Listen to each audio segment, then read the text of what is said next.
बिस्मिल्लाहिर्रहमानिर्रहीम।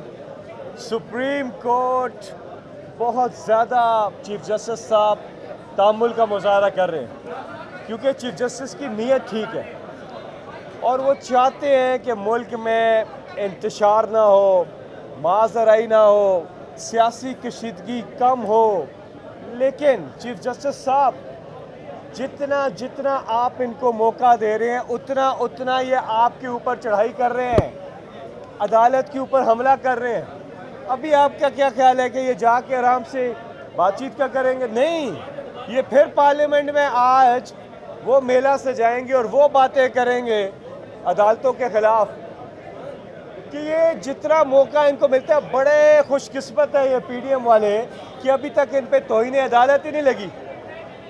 यके बाद दीगरे तौहीन अदालत के मुर्तकिब हुए हैं और बच रहे हैं। मुज़ाकरात पीटीआई संजीदा थी, संजीदा है, लेकिन पीडीएम ना संजीदा थी, ना संजीदा है, ना संजीदा होगी। ये सियासतदान लोग नहीं हैं, ये मुफादात की गेम करते हैं। ये अपने मुफादात के पीछे, अपने पैसे की प्रोटेक्शन, करप्शन को बचाने के पीछे, और तो इनका कोई अवाम से गर्ज नहीं है। ये अवाम में जाने से डरते हैं और ना अवाम की इनको फिक्र है। मुज़ाकरात तब हो सकते हैं जब आप आइन के अंदर रहें। मुज़ाकरात तब कामयाब हो सकते हैं कि जब आप नेशनल असम्बली, बलोचिस्तान असम्बली और सिंध असम्बली को तहलील कर दें और फिर 1 तारीख पे बात हो सकती है। ये है मुज़ाकरात का रास्ता। मुज़ाकरात का रास्ता आइन से हट के नहीं हो सकता। सिंपल पोजीशन है तहरीक इंसाफ की।